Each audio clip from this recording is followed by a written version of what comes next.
souvenirs to celebrate together. So it was a Friday, and Elizabeth had booked it off work. Sergio, he hadn't. He was still going to be slaving away for the day. He worked in flooring, mainly installing carpets. He left their house that morning at 6:48 a.m. They said, "I love you" to each other, and he was out the door, Elizabeth following him a few minutes later to set up her You can't escape me, And it was raccoon! 4 minutes after Sergio left that what happened, happened. That was a nice piece of work back there at police headquarters, Sly. Come see me if you want to check out any of your old movies. I've got them all here on my At computer. 6:53 a.m. that Use morning, the left as analog Elizabeth was stick to outside, move a around the figure hideout approached and her. the X button This to was all select caught things. on a neighbor across I'm the road. already Their CCTV. To the right, you can see a car, headlights on. A figure passed and approached Elizabeth, whipping out a gun from their maybe jacket, maybe robe. As you can see, Elizabeth taking a step back upon seeing it, startling her. After speaking for less than 10 seconds,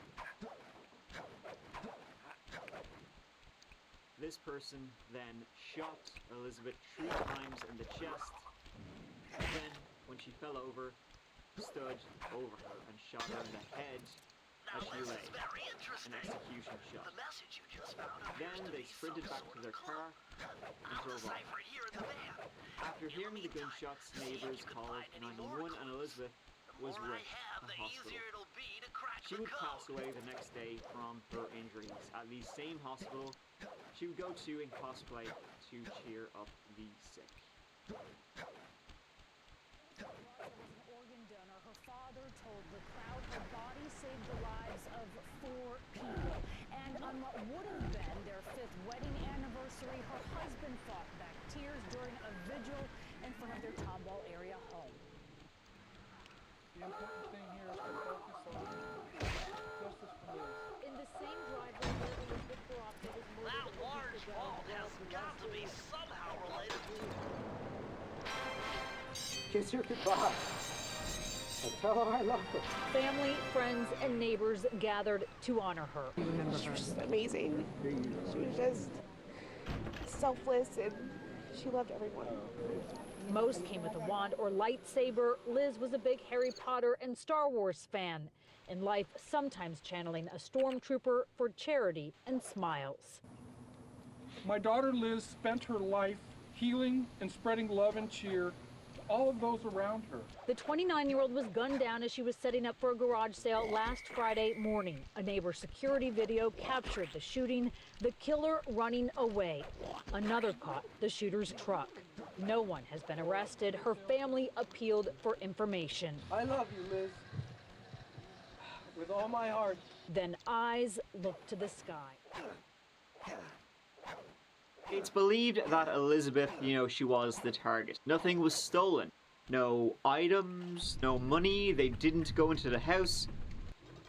The only thing stolen was her life. With a mystery motive, a woman shot several times in her own driveway. Investigators believe the shooter may have been a woman. The confrontation before those shots were fired caught on camera. It was 3 gunshots real fast, one after the other. Then I'll wait a couple seconds, and then it was another gunshot. Candy Ellis dialed 911. Margarita Barraza says the victim is her daughter-in-law, Liz. She says her son, Liz's husband, left the house for work moments before the shooting. I'm called my son on the phone and I asked what happened with Liz or with you. He just told me something happened in my house. They approached her, quickly, without any hesitation. Shot her 3 times, and when she was on the ground, they shot her again to ensure she wouldn't make it. They wanted to have this done. It looks very deliberate to me. We have so much work to do on this case to really determine motive. The person, the shooter, honestly, it's very hard to make out who it is or really much identifiable about them. It's mostly thought that it's a female suspect, but others say it could be a man in disguise. This is, based on how they walk and their stature. But perhaps it's a person wearing a wig, maybe some kind of robe or dress. Elizabeth said when this person approached, this is from CCTV, "Good morning" to her killer. This would be released later. She wasn't like, caught unawares. She saw this person coming. So did she recognize them? That's the thing. There were no shell casings found at the scene on the ground, so it led the police to believe that the murder weapon was a revolver. It's like, in the James Dale Ritchie case, we looked at a while back, that's how they tracked him, so. The car was identified, or at least the model was, a 2013 or newer 4-door black Nissan Frontier Pro 4X. Now, what's interesting is that people who lived in the area, neighbors, would say nobody around there drove that car. They'd never seen that car in the area before. They would not know anybody who would drive it. In that area, it was all Fords and Chevys, American cars.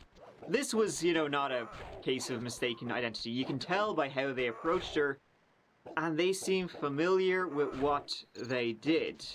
But get this, right? When the police started, going through more CCTV from the local area, they found a few things that were pretty interesting. The vehicle had driven around the neighborhood the day before the shooting. Then, after the shooting, it drove by again, which is quite interesting as they must have known the shots would be heard and they could be identified. This would lead to an investigator in an interview with People magazine saying, quote, "I feel they contacted somebody and said, 'Hey, the job's done.' And then that person said, 'Are you sure?' And they turned around and drove by the scene one more time." The Barrazas also had a Ring doorbell, with a camera, and it seems possible the killer may have known, and so knew to not get close to the door. They never got on video other than, when they're driving by. The fact that this could have been a hit, that it was a hit man, hit person, has come up again and again. But why? Yeah, so there's all that, right? Let's dig in. The police haven't ruled out any suspects, but they never identified any either, at least not publicly. Sergio has come up, as the spouses always do, but by all accounts they were very happily married, and the usual reasons don't seem applicable here. The police, they searched both their devices. They found no indication of marital strife, either of them having an affair or anything like that. They also found no indication of them being threatened or, well, anything you think might lead to them being shot and killed. Elizabeth was a lovely person. There's no reason someone would do what they did. Life just doesn't make sense at times. And this is one of those times that it's just something that just really goes against nature. But to know that there's video evidence of somebody actually committing this act and the person is still out there is just mind-boggling to me. In this day of age, I would assume they would be being served justice for what they did to her because she was just so innocent. And this seems like a hit. Somebody purposely wanted her dead and made it happen. But why? Okay, I mean, sure, it could have been random, right? But I don't think so. I don't think this was a random attack, random shooting like a killer, a serial killer or something like that. If it was, though, tracking this person would be tough as shite. But let's take a look at some more facts, which I don't think point that way. The killer was not from the area. Drove around the neighborhood the day before, scouting ahead. Sergio left minutes before the shooting. Some would argue, good timing. Unless the killer was waiting for him to leave so they could get to Elizabeth alone. And they didn't steal anything. They didn't even have a goo.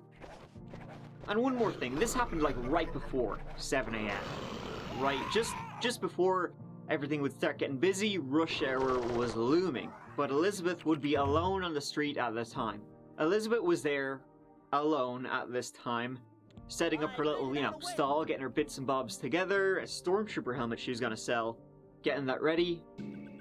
Thing is, she hadn't told anybody what she was doing. It's not like she posted on Facebook, you know, hey, selling off a load of my old shit at 6:52 this morning. Come get it. I mean, one of the reasons she was up and at him so early was she wanted to post signs, you know, around the neighborhood. It was sort of last minute. She hadn't told her work, and if she was working that day as normal, she would have been gone at this time. That means there would have been a very small window between before rush hour, when, you know, people started being out and about and somebody could just quickly look out their window and after hearing the gunshots and see them. So it has to be before then, but after Sergio left.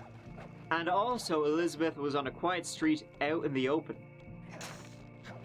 Other than close family, friends, no one would have known she would have been there alone at the time when the streets were quiet. And even still, it's pretty ballsy, no matter the time, for a killer to walk up and shoot somebody in the wide open, in the middle of the street like that. The killer was lucky there wasn't more footage caught. In the months and years that followed, very little was released. I do believe that there's more than one person involved in this, and I do believe that there are some people out there that maybe have a suspicion that someone they know might have been involved in this. Richie's found no reason anyone would want to kill Barraza. He's ruled out robbery. Nothing was taken. But he is working on a new lead with the Texas Rangers, but will only tell us this. But I do feel that it has a very good chance of revealing some positive information that could lead to identifying a suspect. In 2020, authorities announced they had a warrant which they were hoping could solve this thing. The results of that warrant will be very critical to this investigation and most likely expose a suspect and who was responsible for this. But seemingly nothing came out of that. On the 21st of January 2021, more footage was released by the police to the public. This is now about 2 years since the shooting. It's the Barraza's Ring camera that morning. It's the footage and also the audio of what happened. We're hoping that someone will see this. Hopefully they have a heavy heart and they know something. They want to come back and tell us what happened, what they know. What would you want to tell the suspect? I hope your heart is heavy. I hope you can't sleep at night. And that you know we're never going to stop looking for Liz's murderer. There's no time limit on this case. Now guys, at this point I just want to put a bit of a warning. You're not going to see a whole lot of what happened, but it is the audio recorded of the event, and it's not easy to listen to. It's disturbing. If maybe some of you guys want to skip ahead to when you see my ugly mug again.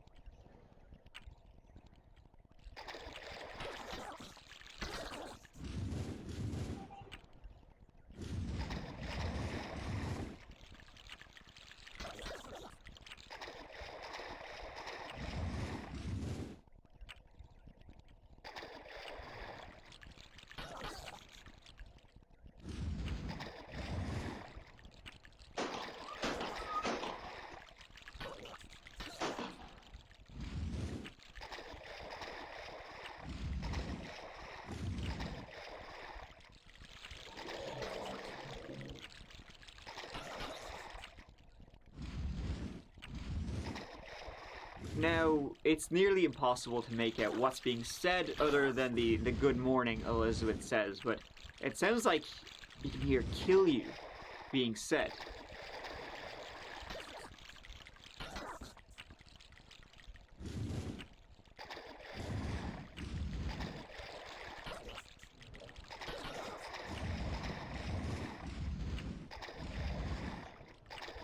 Unfortunately, the killer probably knows maybe they're being recorded, so is speaking very quietly, which, well, doesn't really give us much at all. Elizabeth's dad said, when he heard it, Elizabeth sounds like her happy, cheery self. This is before the killer pulled out the weapon. It also kind of sounds like she didn't recognize them, whoever they were. She didn't sound, you know, oh hey, it's whoever they were.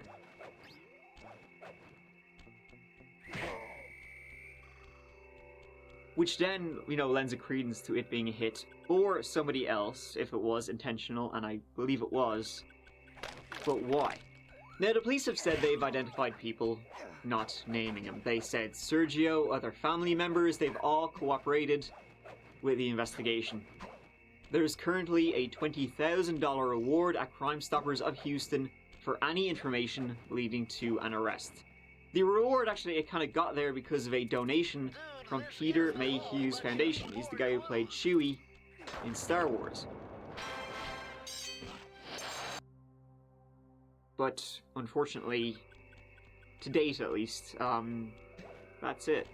That's where we are today, with no clues, no released clues as to who's behind the murder of Elizabeth Barraza, or why anybody would want her dead. Was it a hit? Family member, friend, co-worker?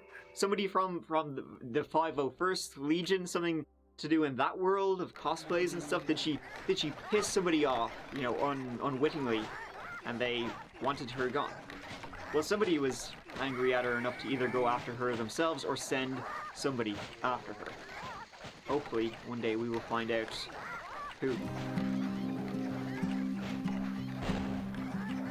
Thank you so much for watching. I really, really do appreciate it. Please let me know your thoughts on this case down in the usual place, and we will be back to a solved video, as we usually like to talk about solved videos here in the next one. Go on here. I'll see you as always real soon in the next video. Until then, please take care of yourselves. Mike out.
In the year 1980, on Wednesday the 9th of July at exactly 11:54 p.m., a little girl named Jodi Ann Arias was born in the city of Salinas, California, and completely unbeknownst to her doting parents, was destined to become one of the most infamous people in the United States of America.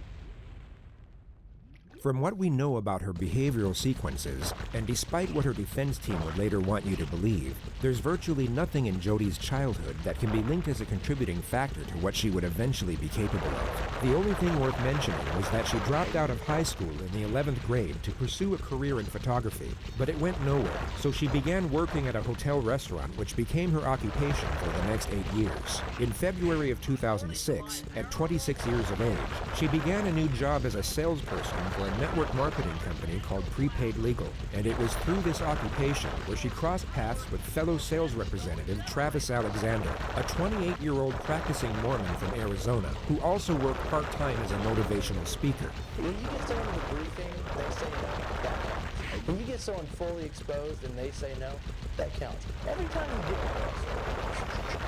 cross one off the list. By the time the 100th one's crossed off the list, you won't be able to spend it. He was a very charismatic young man, which immediately caught Jodi's attention. They met at a business conference in September of 2006 and began a curious relationship from that point forward. To cut a long story short, Jodi was in love, and Travis was not. They broke up after just 5 months, but soon after the split, Jodi moved from her grandparents' home in Yreka, California, into an apartment just 2 blocks from Travis's house in Mesa, Arizona. She was at that moment labeled the crazy stalker ex by all of Travis's friends, and although Travis agreed, he would continue having sex with her out of pure convenience. She would show up unannounced on countless occasions, sometimes in the middle of the night, and Travis would let her in every time. It became somewhat of a routine, and a dysfunctional situation that neither were happy with. Travis, although he enjoyed the sex, essentially wanted her out of his life, while Jody desperately wanted a serious relationship. And going off the myriad of entries in her diary, she firmly held on to the belief that they were meant to be together. In late May of 2008, however, she would ultimately have a change of heart. Travis had a work retreat planned to Cancun, Mexico for July 10th. It was all paid for by his employer and allowed him to take a friend with him. Jody knew about this and believed, or at the very least hoped, that she would be the one going. Yet in the last week of May, it became known that Travis was taking another woman instead, a Mormon girl by the name of Mimi Hall, someone that Travis had been romantically interested in for some time. When Jody found out, it would be safe to assume that she was heartbroken. It would be even safer to assume that she was absolutely enraged, and the collective opinion is that a specific thought process began to emerge in her mind, one that forged a psychological justification for a certain decision. On June 4th, 2008, 6 days before Travis was set to leave for Mexico, Jody would once more show up unannounced. All we know for sure is that they had sex and took explicit pictures of each other using Travis's new camera. At roughly 5 p.m., Travis would get in the shower and Jody would begin taking pictures of him using the same camera. Then, moments after this picture was taken, Jody would stab Travis a total of 27 times. She would also cut his throat and shoot him in the face. During the onslaught, Travis's camera took 2 accidental photographs. The first was taken as Jody dropped it during the onset of the attack. The second was taken as she kicked it by mistake while moving Travis's body. It showed Jody's foot and a fatally wounded or deceased Travis. The amount of time that passed from the 2 photographs was 62 seconds. Jody then spent an estimated 45 minutes cleaning down the crime scene to make sure none of her DNA was left behind. This included wiping down the victim's body with a cup of water and a cloth. She also deleted the pictures from Travis's camera before throwing it in the washing machine. She would then drive back out into the desert and leave Travis a voicemail for the purpose of placing herself away from the crime scene and giving herself an alibi. I know Leslie called you, so I already talked to her, so you can call her back if you want, but it's not necessary. My phone died, so I wasn't getting back to anybody. And what else? Oh, and I drove 100 miles in the wrong direction, over 100 miles, thank you very much. So yeah, remember New Mexico? It was a lot like that. Only you weren't here to prevent me from going into the 3 digits, so fun. Tell you all about that later. Also, when we were talking about your own travel for LA, I was looking at the May calendar and stuff, so I'm all confused. Heather and I are going to see Othello on July 1st, and we would love for you to accompany us. Let me know, and I'll talk to you soon. Bye. End of message. Jody would then drive to another man's house in Utah by the name of Ryan Burns and stayed the night. He would later testify that nothing seemed off about Jody's behavior, only that they kissed and engaged in sexual intercourse. Travis's body was discovered by Mimi and her friends 5 days later, the day before they were supposed to leave to Cancun together. How long were you there trying to get into the house?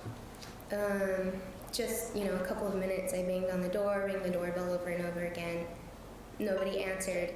I was scared that something might be happening to him because I knew that he had a stalker. Travis's friend on the phone suggested that we go in through the garage and look for him in the house. And then as soon as they said that they saw blood, that there's blood everywhere, I stopped looking and said, he's dead.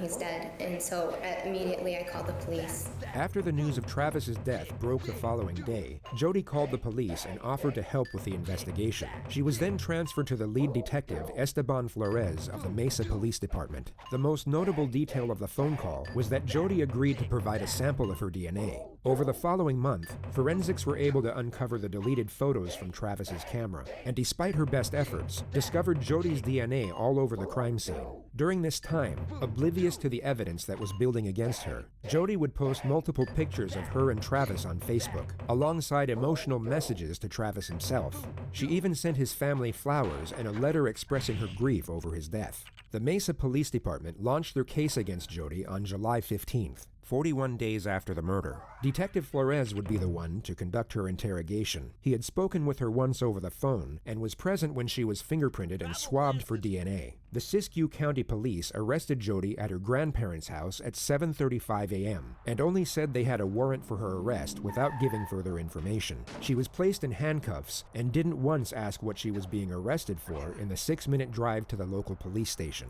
What makes Jodi Arias stand out among the many cases in the realm of true crime is the manner in which she attempts to navigate the system. She seems to believe that if she presents herself in a certain way and adopts a very specific character with very specific traits, it will give her the best chance at evading the consequences of her actions. In her mind, this character is a soft-spoken, sweet-natured, God-fearing individual. Yet to everyone else, is quite possibly the most universally annoying person to ever abide in the history of existence.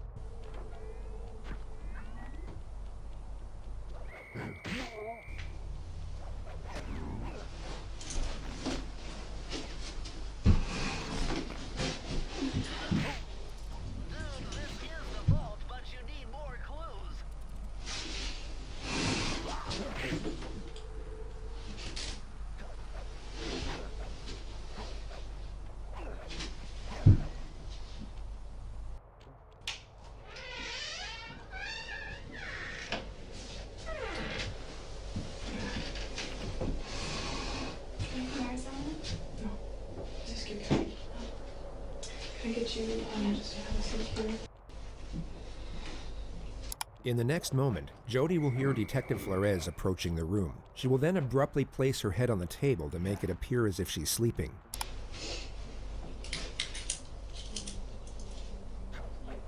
She will now notice the detective has instead walked past the room and then revert back to her regular sitting position.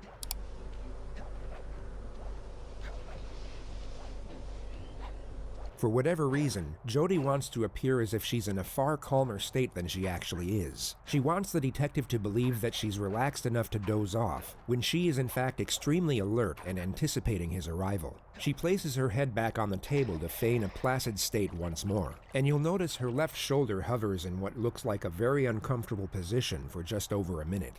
She then hears the external door open, at which point she takes a deep breath and then fully rests onto the table.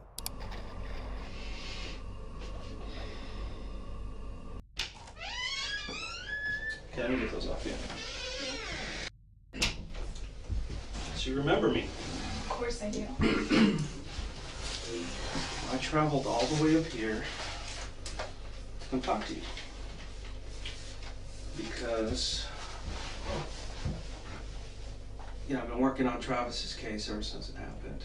Okay, and I know exactly when it happened, when he was killed. I know a lot of details. And just recently we found quite a bit of evidence, and I'll discuss that with you. The main thing that I'm looking for, though, is answers on why certain things happened, why they went so far, and also get your statements. She's been brought to a police station in handcuffs and now just told her arrest is concerning the death of her ex-lover. An innocent person sitting in her position would want immediate clarification as to what exactly is going on. Jodi doesn't inquire further, just gently accepts to cooperate after being given a very vague, yet highly accusive clarification of the situation. A lot of details on this case that haven't been released to the public, and not even Travis's family. And those details are known only by us and the person who did it. Okay, and that's one of the reasons I'm here, because I believe that you know some of these details, and I think you can help us. I would love to help you in any way that I can. Okay. Because we're here at the police department, the sheriff's department here in, was it Siskiyou County? That's what it's called. And you're considered under arrest or detained, you're not free to go. And I'm a police officer, I have to read you your rights. Okay, I'm sure you've heard them on TV. You know, I have to read them off this little card here, but they're pretty much the same, and I'll explain them to you as we go. Okay. And you know, if there's a question that you don't want to answer, you don't feel comfortable, you can say no. You know, or you know, you can elaborate as much as you want. It's completely up to you. It's at your speed. I don't want to pressure you. Is this recorded at all, or should we? Yeah, I don't know if there's a recording or something. I don't know if these are voice recorders. I just if they have video or if they have audio or batteries or what. I don't think they're on. Hindsight allows us to recognize this is simply an attempt to appear innocent. She seems to think that if she appears confident enough to recommend the use of an outdated voice recorder, that it will seem as though she has nothing to hide in the eyes of the detective. But it's just bizarre. If the detective wasn't already certain of Jody's guilt, he would most certainly become suspicious at this moment. Yeah, I haven't touched those or anything, but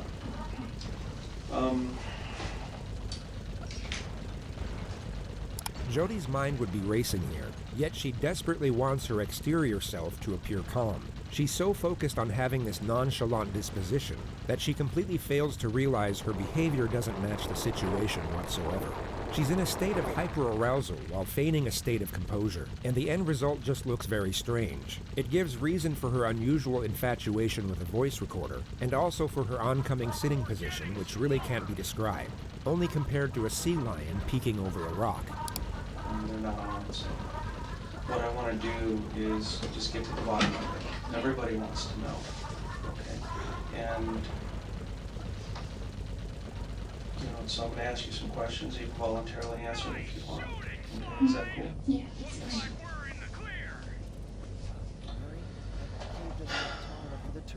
There was some question about you being. Well, let's start with this. What have you been up to since Travis's death? What have you been doing? Well, I've been working. I haven't been really working in prepaid legal. There's not a whole lot here in this marketplace, which is... It's kind of small here. It's small here, and really that could be seen as an opportunity rather than a hindrance, because that just means the market is untapped in a large way. So I could have if I wanted to, but I'm kind of like a deer in the headlights when it comes to prepaid legal. I just have a fear of just approaching people. You'll come to notice that Jody will go off on these unrelated tangents anytime she has the slightest chance to do so. It's a recurring theme in interrogations for when the suspect is facing serious charges. And the common theory is that it's an attempt at gaining a momentary escape from what is likely the most terrifying moment of their life.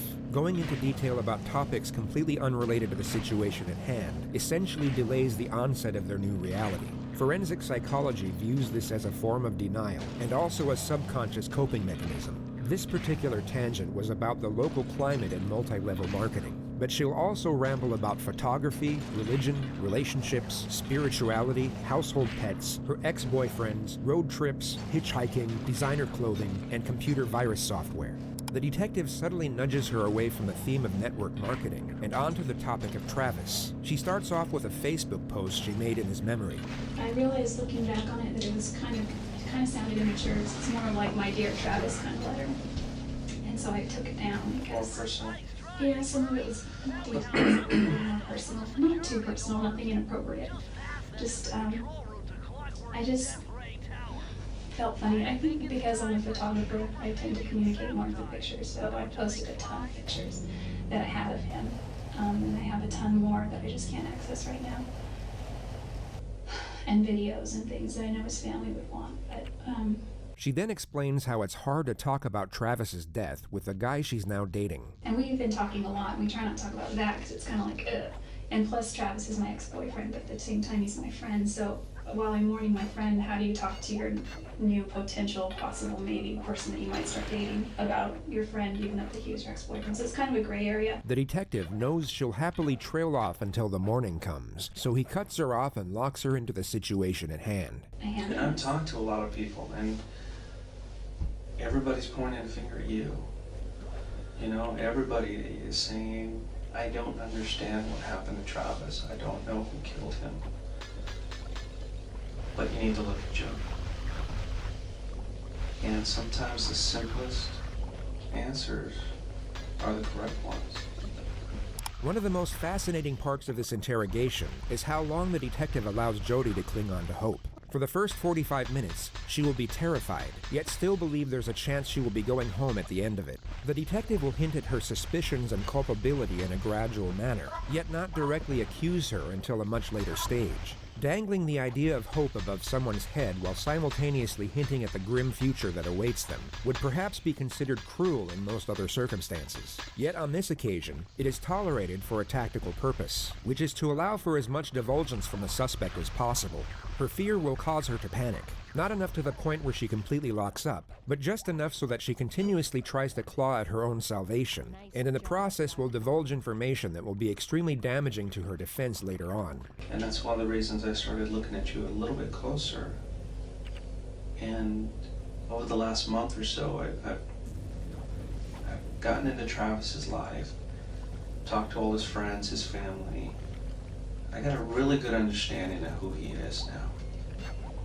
And I got a very good understanding of your relationship with him.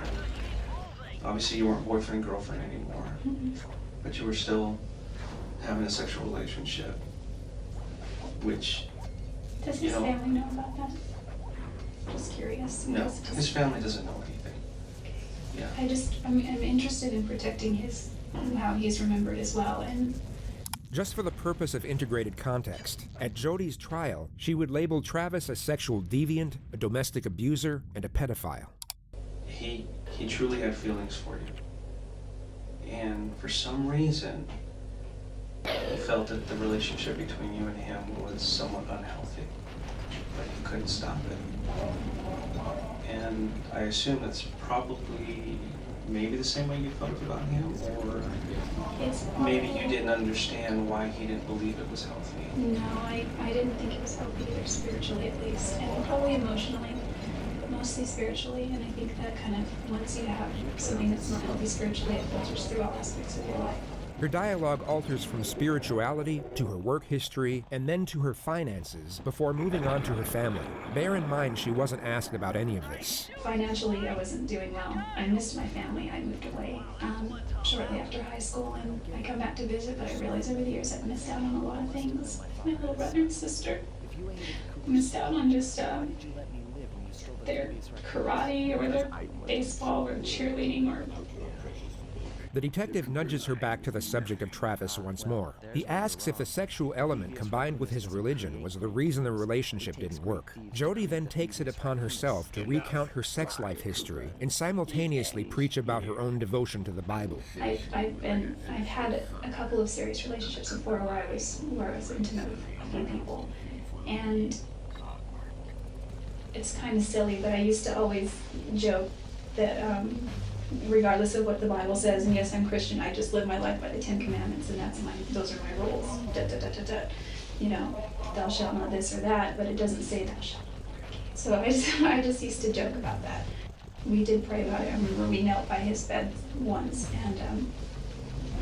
and surprisingly, he suggested it. Normally, you know, I would suggest that we pray before we go on a trip or before we eat if we're alone. It was kind of unusual for him. Yeah, because he was very resistant to prayer.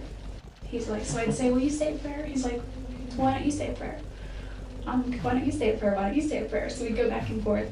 Jody, will you say a prayer? And I said, sure. And Travis was like... The detective endures as much prayer talk as humanly possible before shifting the topic once more. He was at a point in his life where he wanted to really start settling down. He felt like he needed to kind of grow up. Mm-hmm. You know, become a husband, become a father. Did you guys ever discuss possibly getting married or anything? When we were dating, we did. Once we broke up, he brought it up. He actually proposed to me. A lot of times, but he wasn't serious. It took some tricky maneuvering, but I managed to snatch that last piece of the Thievius Raccoonus from Clockwork's claw. You love to see it, each member of the Fiendish baby. Five. Raleigh, Baby, yeah, Mugshot, baby. Ms. Ruby, Panda King, and finally Clockwork. I'd beaten them all one by one and reclaimed my birthright. Of course, there was no way I could have gotten here without the help of my pals. I know this hasn't been easy for them, yet they stuck with me through it all. Murray, boy, it took a lot of guts for him to get out in the field with me. I know he was scared, but he's got more